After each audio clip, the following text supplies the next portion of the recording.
Tonight on All In, the right-wing descent into darkness continues. Tonight, the glorification of violence by way of Kyle Rittenhouse and what it means for the country. Then, as the January 6th probe considers criminal referrals for the former president, Congressman Adam Schiff on his Republican colleague that the committee says has information directly relevant to the investigation. Plus, Hunter Walker with new reporting on the Trump campaign's connection to intimidation of a Georgia election poll worker, and my interview with the director of the CDC on the president's new push to deal with Omicron. Former President Trump announced he had gotten his booster shot. Maybe one of the few things he and I agree on. But All In starts right now.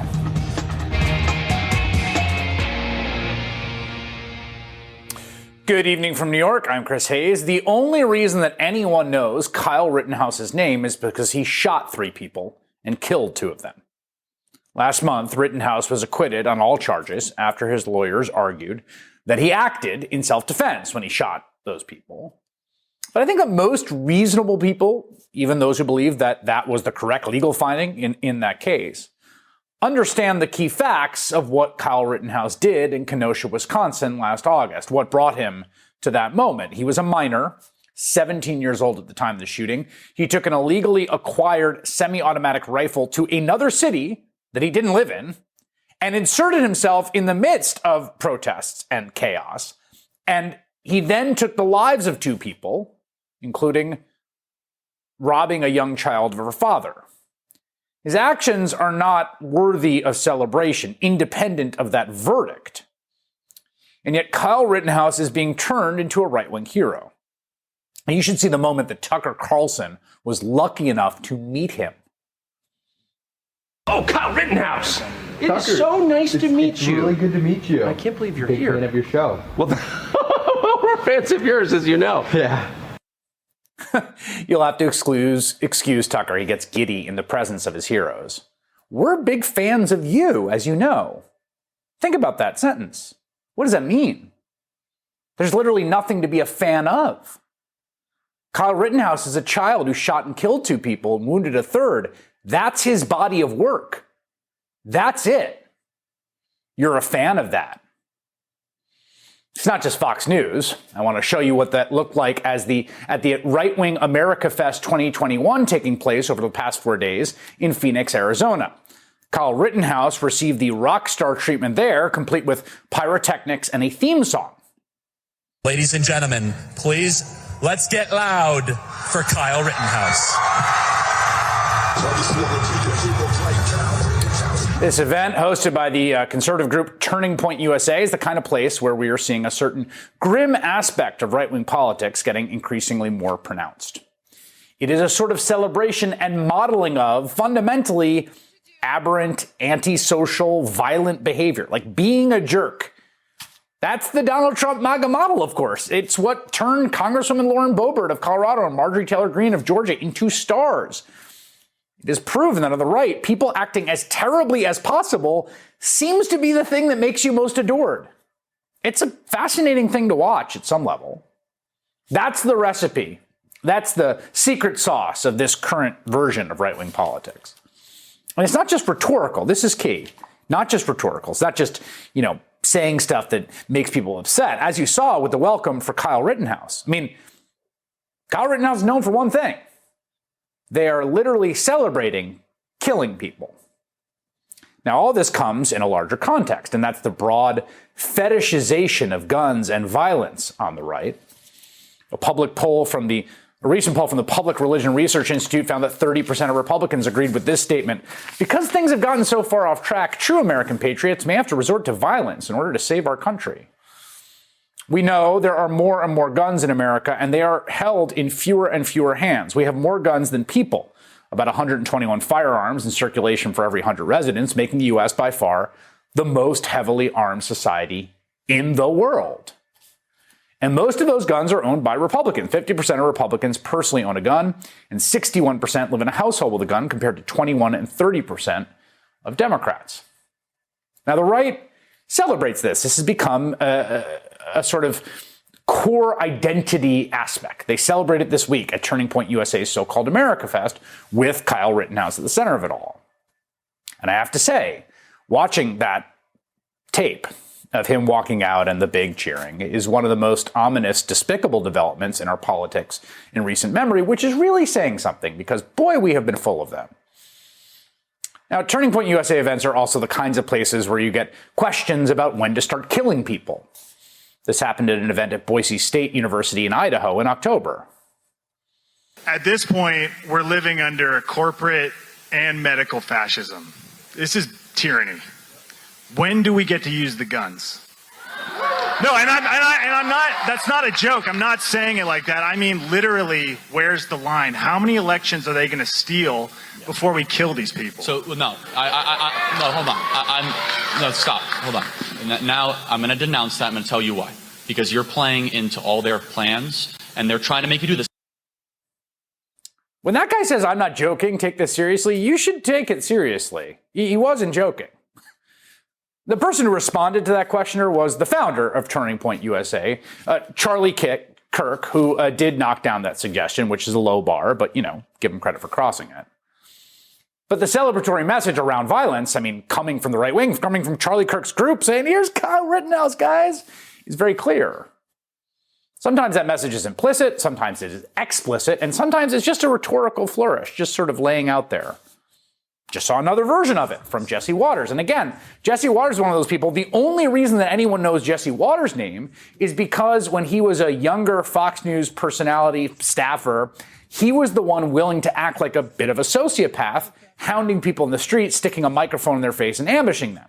Now, sometimes he'd do that to famous people, which that's fair, fine. But a lot of time, they weren't famous people. They were just being bullied by him. And that was his path to right-wing fame. Yesterday at America Fest, Jesse Watters had some instructions for those who want to follow in his footsteps. He described the way to ambush interview Dr. Fauci, to catch him in a lie about the origins of the coronavirus. And just like everything else about this stuff, it is laced with violent rhetoric. Now you go in for the kill shot. The kill shot with an ambush, deadly, because he doesn't see it coming.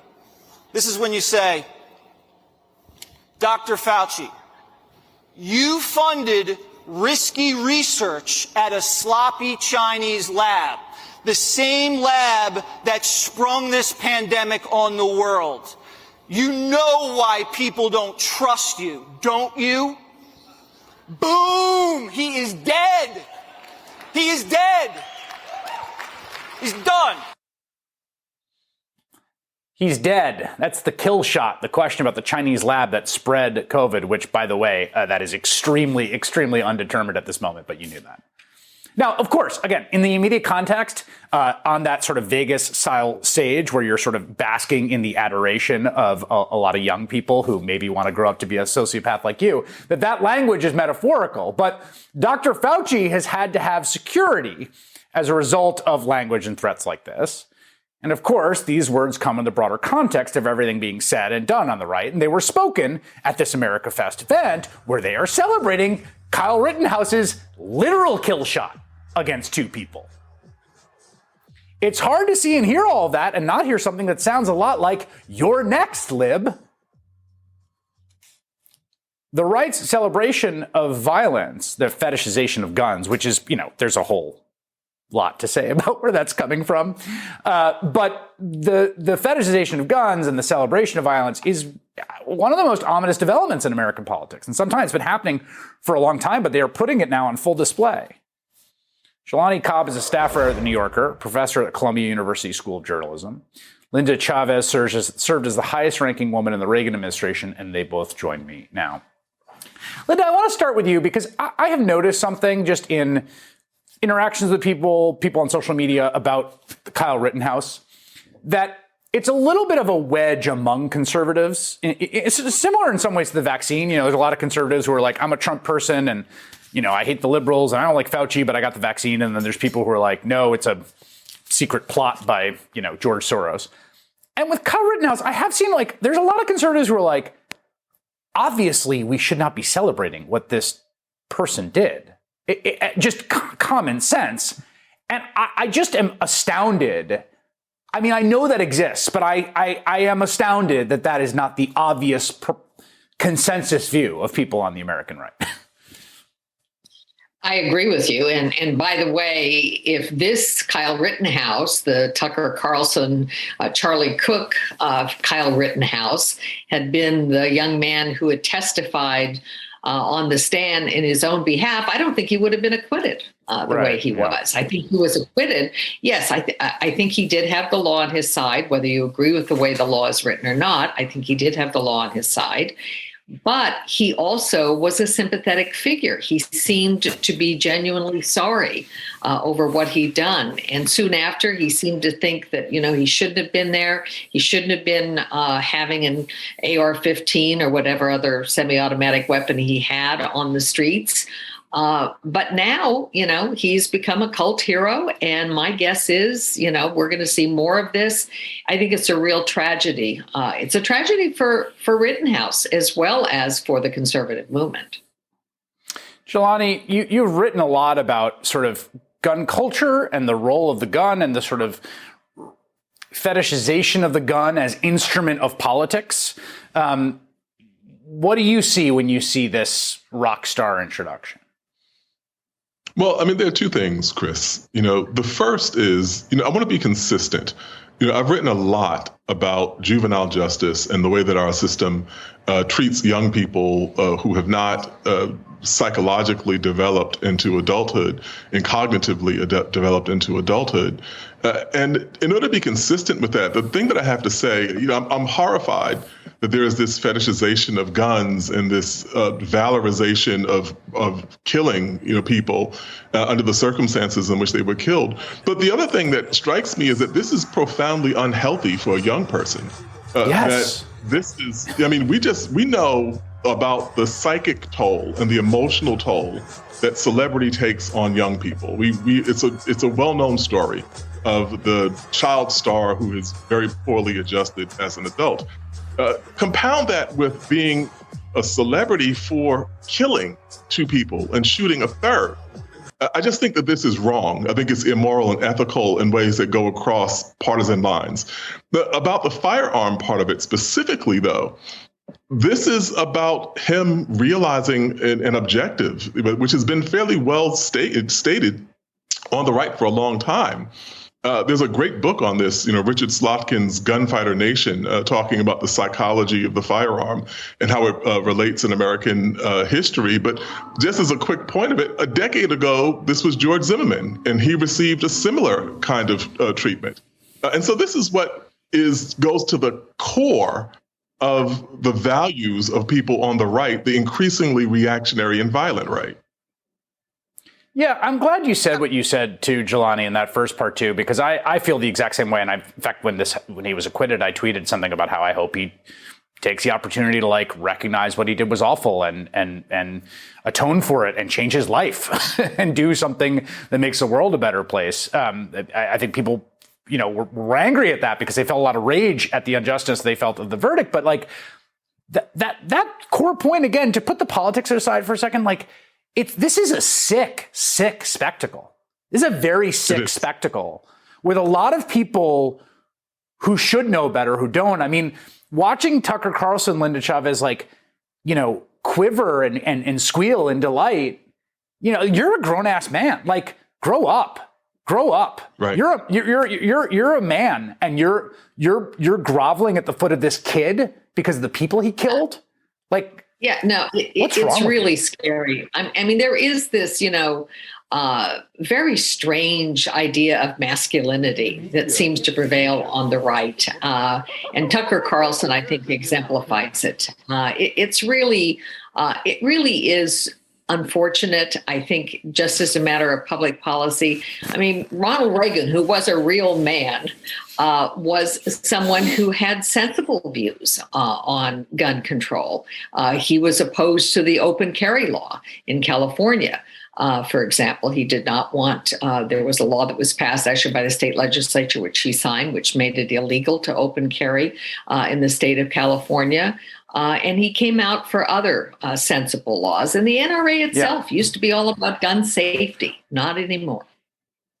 Well, and I should note, I think Reagan signed that after the Black Panthers started open carrying on the Capitol steps, which I think Which I think points, Jelani, to like the subtext of all of this, right? Which is like, you hear it all the time, all this stuff. When do we get to use the guns? It's like the narrative here is it's moved from we like these and this is our way of life, hunting, fishing. I learned to shoot with my dad, all that stuff. And that stuff's still there, to like explicitly, no, we have these to turn against our fellow citizens when the time comes.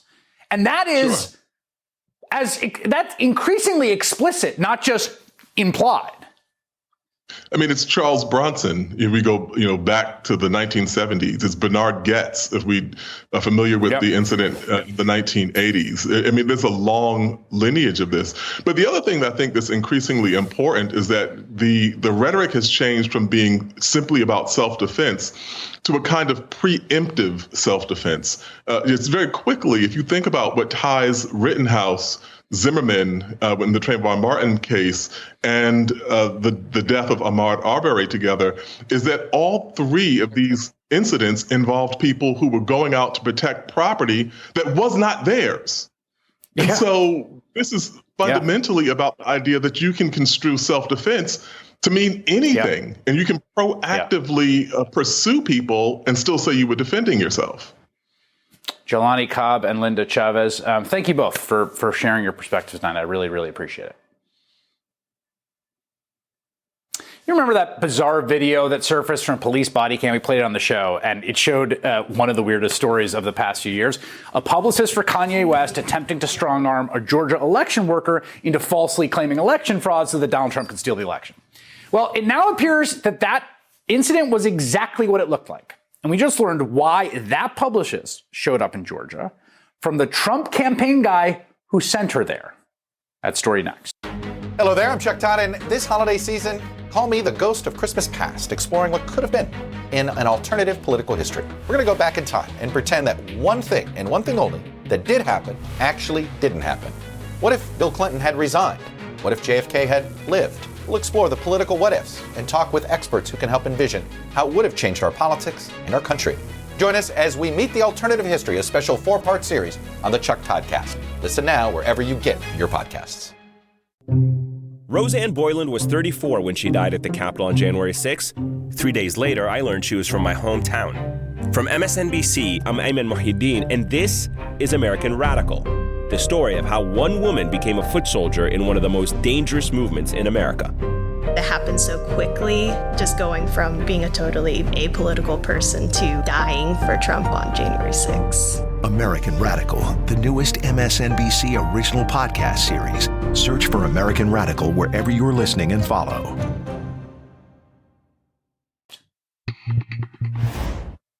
I said it earlier this month when we first brought you this story, and I will say it again. Donald Trump and his allies did everything they possibly could. They tried every possible avenue to overthrow a democratic election and install an authoritarian ruler in defiance of the people's will. That included showing up at the doorstep of a local Georgia election worker named Ruby Freeman. Now, Reuters broke this bizarre story about a publicist named Trevian Kuti pressuring this poll worker, Ruby Freeman, and trying to get her to falsely admit that she rigged the Georgia election by stuffing thousands of fake ballots. Freeman had been the target of this ludicrous conspiracy theory based on this edited together video, and it made its way from a fringe website being like, that's the woman that stole Georgia, all the way to the Oval Office. Donald Trump even mentioned that woman, Ruby Freeman, 18 times on that now infamous phone call with the Georgia Secretary of State. And because of that, Freeman's life was essentially ruined. I mean, she's barricaded in her house. There are people outside. Her family got death threats. And that may be why she ultimately agreed to listen when she's barricaded in this, whirlwind. And this publicist, Trevian Kuti, shows up at her door and offers to help. Now, we need to pause for some context here. Kuti was first identified as the publicist for rapper Kanye West, now goes by Ye, and that was notable, of course, because West is a close ally of Donald Trump. West himself ran a half-baked presidential campaign in 2020 that many suspected was a kind of dirty trick to siphon votes away from Joe Biden. But a spokesperson for the rapper now says Kuti was not affiliated with him at the time of this incident. So Kuti shows up at Ruby Freeman's doorstep. Again, this is the poll worker who's the subject of this malicious viral lie that she stole the election, okay? And she's barricaded in her house, and Cootie shows up at her door and says that, well, I work for a high-profile individual. She has crucial information for Freeman and her family. And so the two agree to speak at a local police station because Freeman is wigged out. And thanks to body camera footage from the officer in the room uncovered by Reuters, we have video of the conversation, and it's truly unnerving. I cannot say what specifically will take place. I just know that it will disrupt your freedom and participate the freedom of one or more of your family members. I would like to connect now on the phone Harrison Floyd, who would be taking this situation to a detailed level for you to let you know exactly what is at stake. Who is Harrison Floyd? Harrison Floyd is Harrison Floyd of that Progressive Crisis Management, very high level with authoritative powers to get you protected that community. Okay, so I come from these people, all this like cloak and dagger talk, and Harrison Ford, the Black Progressive Crisis Manager, he's going to get you protected. Before we go on, we should note Reuters identified the Black Progressive Crisis Manager she called as Harrison Ford, but as journalist Hunter Walker uncovered, his name is actually Harrison Floyd. His phone conversation with Ruby Freeman was not caught on camera, but they did call Floyd, and according to Freeman, Floyd told her, quote, "If you don't tell everything, you're going to jail." In other words, you're going to get locked up unless you confess to your sins, which didn't happen. So what's happening here is pretty obvious, even if bizarre. We kind of knew it at the time, but now we know it for sure. Trevian Kutti and Harrison Floyd are trying to bully Ruby Freeman to admit she rigged the election, because then that would give Donald Trump and his allies something concrete to use to challenge the results, because they've been striking out all over the place. And Floyd is not a black progressive like Kutti claimed he was. He is a right-wing operative. He was head of an organization called Black Voices for Trump. He once even got a shout-out from Trump during an Atlanta rally. We're delighted to be joined by Harrison Floyd of our Black Voices Coalition. Harrison, thank you very much. I appreciate it. Thank you. Great job you're doing. Now, journalist Hunter Walker actually spoke to Floyd, who denied being explicitly involved with Trump at the time of the Freeman incident. The way he tells it, he was just trying to offer a helping hand. Quote, "I started getting phone calls from a lot of people saying they were hearing that Ruby Freeman wanted immunity, and she wanted to talk to the president." So you see, Floyd just wanted to help poor Ruby Freeman when he reportedly told her she was going to jail if she did not admit to crimes she didn't commit. Hunter Walker's piece on Harrison Floyd is titled "Former Trump Campaign Aide Admits Involvement in Incident Involving Kanye West Publicist and Georgia Election Worker," and he joins me now. And Hunter, this has been truly one of the most bizarre stories I have ever seen. So who is Harrison Floyd, and what is his connection to Trump world? Well, I think it's important for your viewers to understand that Black Voices for Trump is actually part of the Trump campaign. So he was the executive director of this coalition, which was basically the centerpiece of the Trump campaign's effort to woo Black voters. So potentially this links this Trevian Kutti incident directly to the Trump campaign. In my conversation with Harrison Floyd, who also ran for Congress very briefly in 2019, he insisted that he was not employed by the Trump campaign after November 15th of 2020. At the same time, he didn't exactly deny being in touch with the campaign, although he said to me repeatedly that any conversation he had with them was in a quote unquote personal capacity. So he's someone who was connected to the Trump campaign, and he also was the man on the phone in this police station meeting with Trevian Kutti and Ruby Freeman. Yeah, let's just hammer on this because I don't want this to get lost. He's a Trump campaign aide.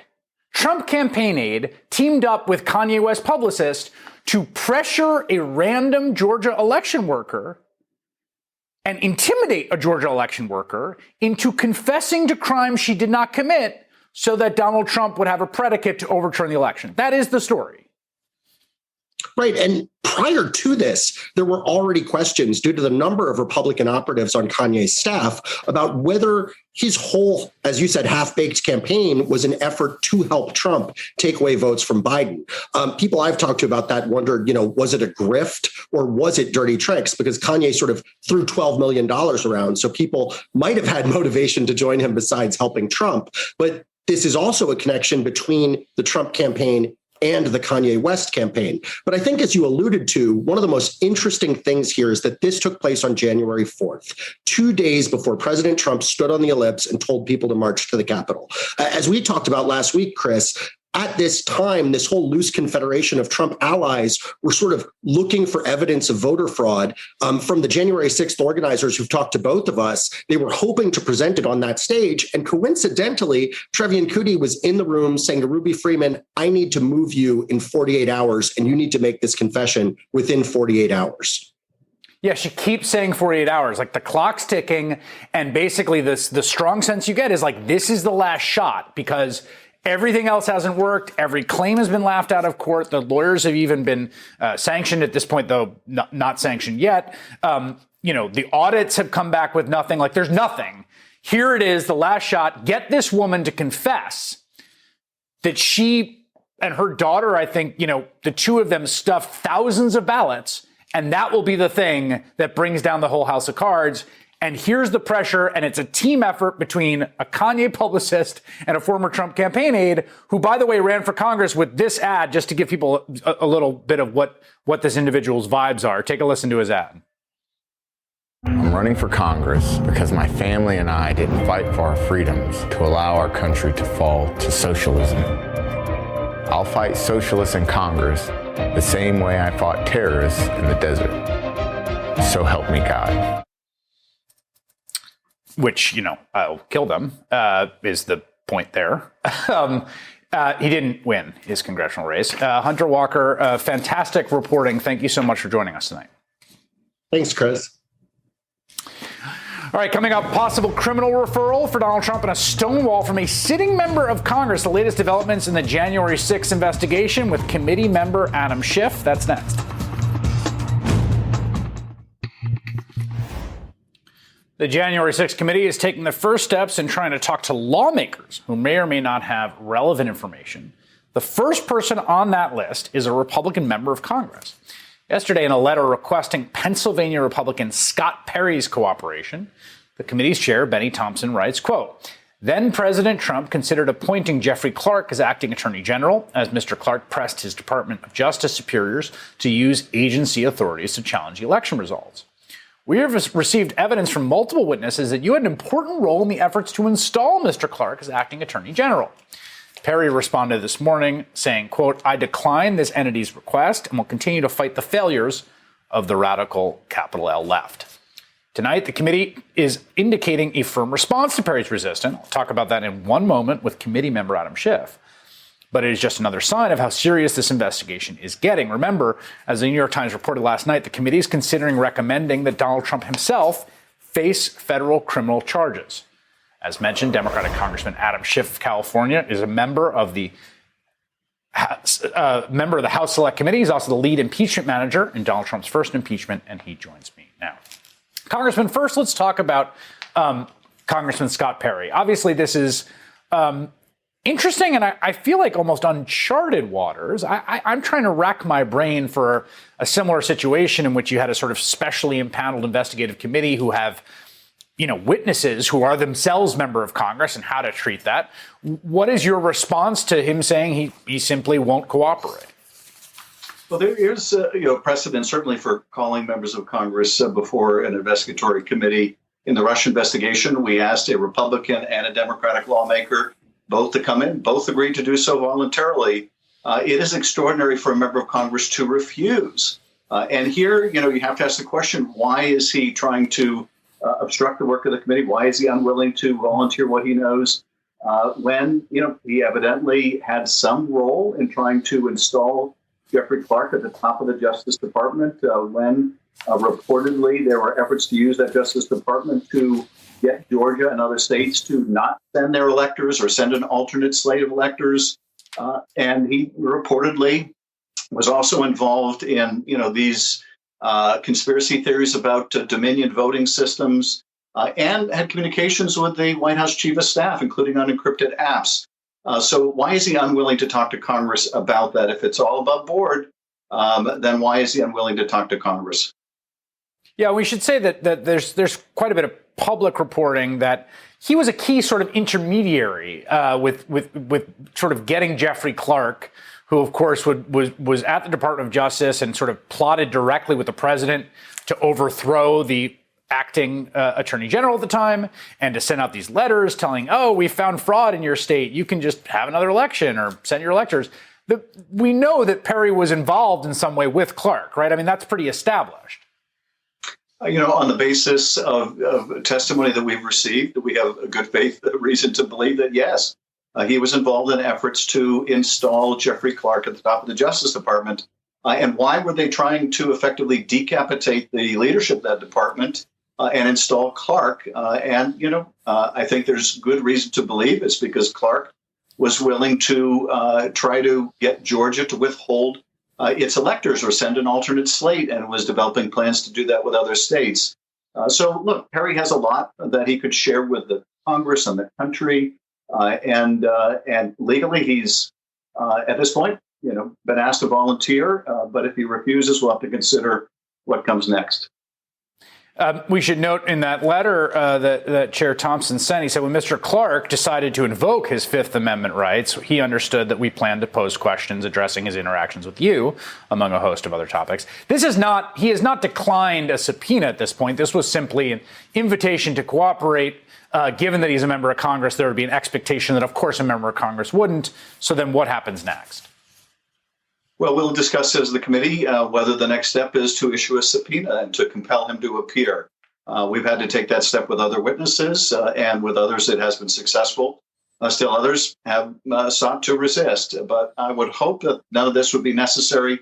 And yet Congressman Perry seems intent on refusing to volunteer what he knows. Again, we've got to ask why. If the Congress doing an investigation of a violent attack on the Capitol believes he has important information, and clearly he does, why is he refusing to volunteer to cooperate? I want to read to you from a New York Times article that came out last night, just before we went to air. I had Michael Schmidt on the program to discuss it, and it reads as follows. According to people briefed on their efforts, investigators for the committee, that's the committee you sit on, are looking into whether a range of crimes were committed, including two in particular. Whether there was wire fraud by Republicans who raised millions of dollars off assertions the election was stolen, despite knowing the claims were not true, and whether Mr. Trump and his allies obstructed Congress by trying to stop the certification of electoral votes. Can you confirm that reporting that you were looking at that? Well, I can say certainly our primary purpose is a legislative one. That is, we want to establish all the facts, expose them to the light of day, and take legislative action to protect the country going forward. But certainly if we discover evidence of criminal activity, we will consider referring that to the Justice Department if they're not already investigating it. We have made referrals in the past. The most referrals that we make, frankly, are people who come before Congress and we believe have lied to us, like Roger Stone, like Mike Flynn and others. Well, not Mike Flynn in terms of Congress, but like Roger Stone. And so we've made those kind of referrals in the past. But if we discover other criminal activity, we'll discuss referring that as well. All right, Congressman Adam Schiff, who sits on that committee. Thank you very much. Thank you. Up next, the head of the CDC is here to talk about the new COVID variant and the administration's plan to tackle it. That's next. I know you're tired. I really mean this, and I know you're frustrated. We all want this to be over, but we're still in it. More than 200 million Americans have been fully vaccinated. In March of 2020, no one was fully vaccinated. What that means is today, a case of COVID-19 for fully vaccinated and boosted person will most likely mean no symptoms or mild ones similar to the common respiratory viruses. Over 200 million Americans should have the peace of mind that they did not have in March of 2020. Today, President Joe Biden addressed the nation on the Omicron coronavirus variant as his administration faces a unique challenge at this point in the pandemic. They want people to get the booster shot because the data show that your vaccine immunity does decline over time. So if your shots were 6 months or longer ago, a booster shot helps restore it. And that can help a lot against Omicron based on some of the data we're seeing. At the same time, the White House does not want to downplay the importance of vaccination itself. Because the one consistent takeaway we have is that the vaccine, just the normal vaccine course, does not just reduce transmission, it also is our greatest protection right now against serious illness and death from the virus. And in this wave, that is more important than ever because Omicron is causing outbreaks even in highly, highly vaccinated places. So one example of that is Denmark. That is one of the most vaccinated countries in the world. 81% of the eligible population is fully vaccinated. 36% is boosted. To give you some context how high that number is, here, about 66% of the eligible population is fully vaccinated and 30% boosted. So it's a very, very vaccinated place. Well, in Denmark, they are in the midst of the worst wave of the virus, case-wise, that they have ever seen since this whole thing started, averaging over 9,000 new cases a day in a place with a population of about 5.8 million, equal to the state of Wisconsin. Omicron is just incredibly transmissible. But here's the hope. If we turn our attention from Denmark to the UK. In the UK, which has 70% of the total population fully vaccinated, we can see a model of what we were hoping could happen here in the US, and we're looking at Danish hospital data right now to see if it's happening there. In the summer, the UK had a big spike in new cases that trickled into the fall. That was caused by the Delta variant. But you will see that the number of COVID-related deaths stays pretty flat. See that blue on the right there? It does not spike up the way that the cases do in red on the left of your screen, right? So the red is cases. They're going crazy. What you see is that the deaths don't spike with cases. So that's the hope. The wedge between people getting this infectious disease and not getting super sick. That's what the vaccines should do. It's what we know they do, and we are hoping for right now in places like New York City, where Omicron is exploding. Preventing the worst outcomes. Hospitalization, because hospitals have been really pummeled throughout this pandemic, and of course, worse, death.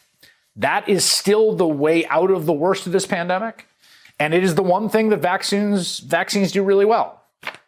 That said, it's not the only tool we have. There are other tools that we need to fight this outbreak, or who knows if there's another variant after this one. Today, the White House announced they are sending at-home testing kits for free to American households. That's a welcome announcement. I will ask CDC Director Dr. Rochelle Walensky about that announcement next. Mr. President, what's your message to Americans who are trying to get tested now and who are not able to get tested and who are wondering what took so long to ramp up testing? Come on, what took so long? I'm hearing that from people who are trying to get tested now before the holidays. Well, what took so long is didn't take long at all. What happened was the Omicron virus spread even more rapidly than anybody thought. If I had told you 4 weeks ago that this would spread by a day-to-day basis, it would spread by 50, 100%, 200%, 500%. I think you would have looked at me and said, Biden, what are you drinking? Trying to head off criticism on the COVID testing front, President Biden today announced the government will start mailing 500 million at-home test kits to American homes for free. Joining me now for more on the administration's efforts against the Omicron variant, the director of the Centers for Disease Control and Prevention, Dr. Rochelle Walensky. It's good to have you, Doctor. Let me follow up on that question the president was asked, because I follow this very closely. I'm not an epidemiologist, but it's been my job for the last 19 months to follow this. We did know that Omicron was going to spread very quickly. I think the pace of it has surprised some people, but 4 or 5 weeks ago, when we started looking at what the lab isolation of the nature of the mutation, the earliest data we were getting from Gauteng province in South Africa, it shouldn't really be a surprise to anyone that we have this massive outbreak right now, right? Yeah, good evening, Chris. Good to be back with you. So let me just step back and sort of say where we are right now, because I know things are moving quickly. So we have about 73% of our cases now of COVID are the Omicron variant. That was projected by the CDC and released in the last 24 hours. And what we have seen as we've watched this virus, this variant in other countries, is exactly mirroring what we are seeing here. The doubling time for this virus has been around 1.5 to 3 days.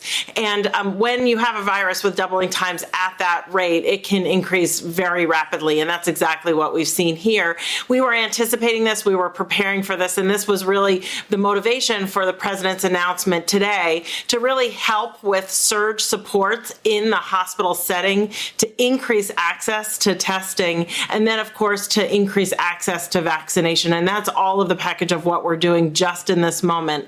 But I do want to remind everyone that we are in a very different place today than we were just a year ago, because now we have the science and we have the tools that we know we need to combat this. And that, of course, includes getting vaccinated, getting boosted, and practicing those prevention measures, regardless of whether you're vaccinated or boosted, wearing a mask in public indoor settings. Yeah, but one of the problems I think that folks have had is access to high quality N95 masks and not cloth masks, and also access to testing for group gatherings, holiday dinners, and stuff like that. And it does feel like the capacity, and again, I know the doubling time is nuts. I've watched it myself. I've never seen anything like it. I've never seen an infectious disease do what this disease is doing right now in New York City, just in terms of case transmission. But it does seem like the capacity that we have, and New York City is a place with a very strong public health infrastructure for testing, has not kept up with the spikes in cases. And the worry is that, when it comes to places that have less of a public health infrastructure than New York City, that's going to be a real problem. Yeah, so the government right now is doing a lot, and we know we have more work to do. Look, there's a huge demand for tests in this moment, not just in New York, not just in this country, but truly around the world. So we have invested now, the president announced an investment of $3 billion in rapid at-home tests. And we have today 20,000 sites where you can get a PCR test for free. And there are going to be new federal sites for PCR tests that are going to be in places that have high demand just at this moment. And those are happening right now, especially in New York City. So there's a lot of work going on right now as this demand is increasing. I want to ask another policy question here about travel bans. South Africa, it was scientists in South Africa who first isolated and identified this variant. The world, in some ways, is in their debt because they're the first ones to figure this out, to notify the world and ring the alarm bells. We still have, in relation to that, we have a travel ban on South Africa. Former FDA Commissioner Scott Gottlieb echoing criticisms I've heard from many others that the travel ban on South Africa didn't work, didn't even buy us time, but it reordered geopolitical cooperation when it comes to public health. Hopefully an instructive lesson for future on how we treat nations that do the right thing, identifying new pathogens, alerting the world. Shouldn't we get rid of the travel ban to South Africa, given what levels of community transmission here now? Yeah, I think many important points that you just made that I want to reiterate. One is how indebted we are to our South African colleagues and scientists and how helpful they have been as we've learned more and more about this Omicron variant. We, at the time that the travel ban was put on, out of an abundance of caution, the goal really was to diminish the spread that we were going to have here and to buy us some time. And that is exactly what we did. We put the travel ban on in the place that had the most disease with Omicron at the time. We are obviously revisiting that decision right now, and we all anticipate that this will be temporary. Final question for you. I think people are trying to figure out right now what are we in right now? And I want to, as a policymaker at CDC, what does success over the next 6 weeks look like? How do you define, and how does the administration define success over these next 6 weeks as this variant inevitably spreads across the country?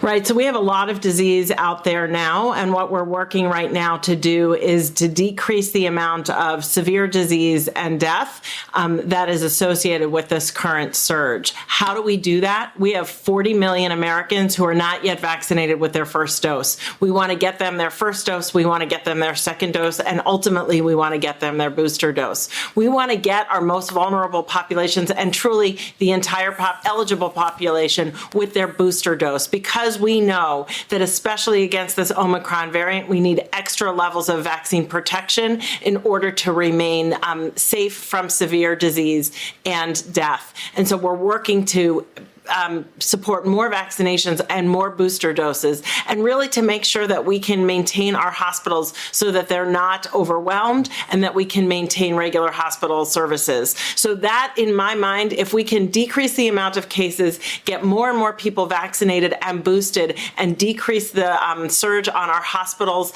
with low rates ultimately of disease, I think that we would come out of this surge successfully. All right, Dr. Rochelle Walensky, Director of CDC, thank you for making time with us tonight. Appreciate it. Thanks for having me, Chris. Before we go tonight, have you heard of NFTs? I hadn't until a few years ago, and then this year, they're everywhere. And people are making millions of dollars on little pieces of unique digital code called non-fungible tokens associated with pieces of art or all sorts of random stuff. And I think if you listen about it casually, it seems like it must be a scam, right? But is it? That's what I wanted to find out from New York Times tech columnist Kevin Roose on my podcast. And what he told me was fascinating and clarifying. And I feel like I have my arms around this now. You can listen to our conversation right now on Why Is This Happening, wherever you get your podcasts. That does it for All In. You can catch us every weeknight at 8 o'clock on MSNBC. Don't forget to like us on Facebook. That's facebook.com/allinwithchris.